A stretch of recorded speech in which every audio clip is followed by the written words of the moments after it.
Today we're going to continue our discussion on machine guns with the MG that lives on constant demon time, the M240. Back against the wall, can't stop, gotta get up when I fall. Don't lie, man, I've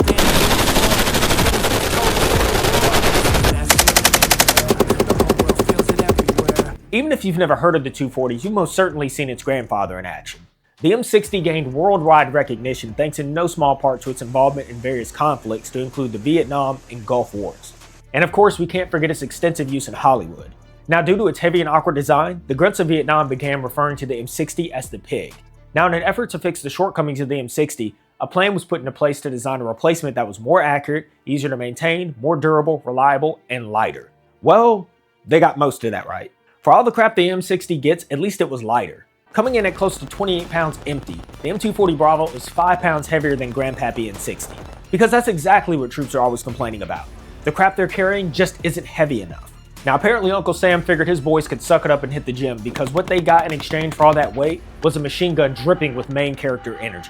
Manufactured by the same insane company that brought us the M249 Saw, FN's work of art uses the NATO 7.62 round, which has a max effective range of 1,100 meters or 1,200 yards. Now its rate of fire is debatable because it's really more about what you're feeling that day. FN designed this bullet hose to allow the user to adjust the gas regulator setting. This allows more gas to enter the weapon when fouling occurs, which causes sluggish operation of the bolt. It's a good idea in theory, but what it really meant was the user could adjust the cyclet rate from 650 to 950 rounds per minute at the turn of a knob.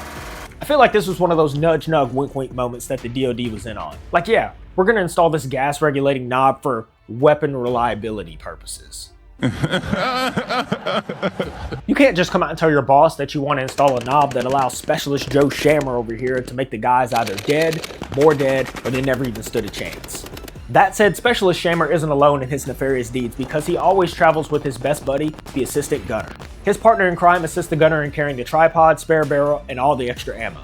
Not only is he carrying all this weight, but he still has to carry his own gear, a rifle, and a full combat load of M4 mags. What I'm getting at is that collectively, these guys are humping a ton of weight. And after a long day of sucking wind and looking to the sky for the meaning of it all, the moment a target of opportunity presents itself, this team of psychotic renegades goes from "Get f***ing be here and more" to "Best job I ever had." This dynamic duo works together to get all the smoke. The assistant gunner? Yeah, that guy right there. Not only is he making sure the 240 has its ammo addiction constantly fulfilled, but he also helps to spot targets and ensure that his rate of fire is on time with his machine gun compadres. That's because 240 gunners don't usually go it alone. They usually operate in pairs, and it's their job to work together to keep the guns talking. Meaning when one gun is shooting, the other one isn't, and they just keep taking turns on target because sharing the wealth, well, that's what good friends do. And just to hammer the point home about how important this weapon system is to the infantry, let's take a look at the Weasel. No, not the Animal King Ninja, but the weapons squad leader. This guy is the second most experienced NCO in an infantry platoon, and he has spent his entire career honing his craft of harvesting more meat per bullet. His intimate knowledge of the 240 borders on the obsessive, and you do not want to piss this guy off. Now, me personally, I think we all make our own decisions in life, and carrying around a 240 just isn't for me. For the rest of you looking over the menu, might I suggest menu items M1 and M2. When it comes to tanks and Bradleys, the main guns always get a ton of love, but no one ever likes to give the humble 240 its credit. The M240 Charlie is basically a 240 with a chopped off buttstock and a cable attached to the charging handle.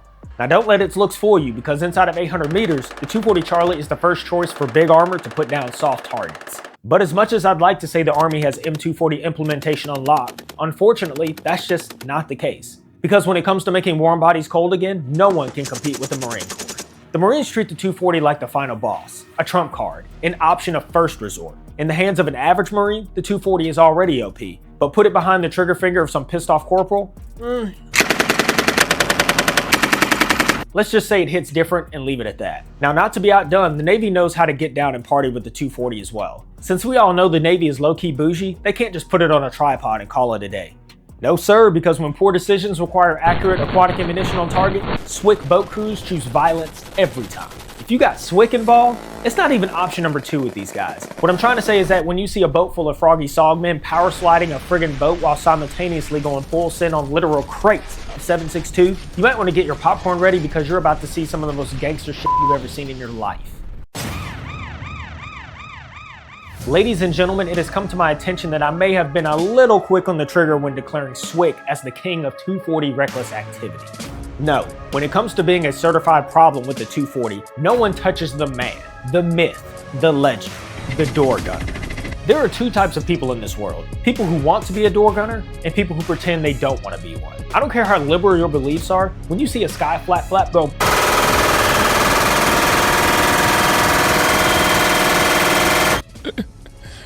sensational, your brain automatically goes into feral flight mode.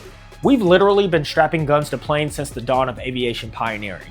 Something about flying and machine guns go together like the DoD and one-ply toilet paper. This combo works so well that over 100 years later, not much has changed with the formula. Take plane, add machine gun, mix well until smooth, done. Now the addition of helicopters to the aviation mix really took the concept from a 9 to a 10. Now as a wise man once said, give a man a fish, you feed him for a day. Teach a man to machine gun from the sky, and you make him the main character. Well, that's all I got, you guys. If you like this video, please check out my previous video about the 240's little brother, the M249 Saw. Like and subscribe, or don't. It's a free country. Do whatever you want. CT6 out.